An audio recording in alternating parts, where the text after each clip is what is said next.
प्रशांत किशोर की बात करें तो प्रशांत किशोर की कोई विचारधारा बची ही नहीं है। वो जब जाते हैं बंगाल में तो उनकी टोपी अलग हो जाती है, वो जब जाते हैं बिहार में तो उनकी टोपी अलग हो जाती है, वो तेलंगाना में जाते हैं तो लाल पकड़ लेते हैं। तो उनकी विचारधारा मुझे अभी तक समझ में नहीं आई है कि वो किस विचारधारा के झंडे को आगे ले जा रहे हैं। वो कभी केजरीवाल के साथ होते हैं तो कभी मोदी जी के साथ होते हैं, कभी ममता बनर्जी के साथ होते हैं तो कभी आपने वो कहावत सुनी, कबीरा तेरे देश में भांति भांति के लोग।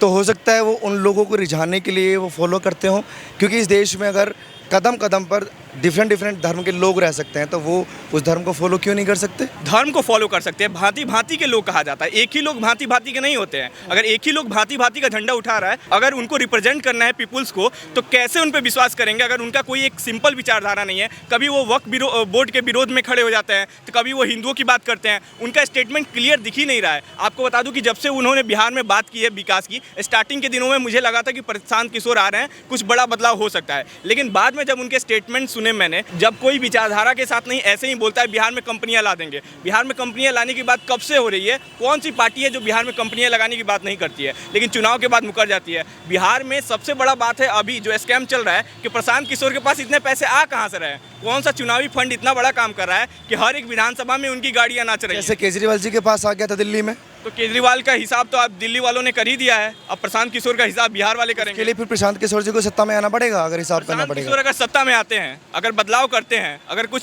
बड़ा करते हैं तो उनका स्वागत है। अगर लोग उनको पसंद करते हैं, बिहार की जनता पे है प्रशांत किशोर को पसंद करना ना पसंद करना, तो उनका स्वागत है। लेकिन अगर प्रशांत किशोर अगर एक विचारधारा के साथ नहीं चलते हैं तो बिहार की जनता भी कंफ्यूज हो जाएगी कि करे तो करे क्या, करे ना तो करे क्या। मनीष कश्यप के ज्वाइन करने से जन स्वराज को असर होगा?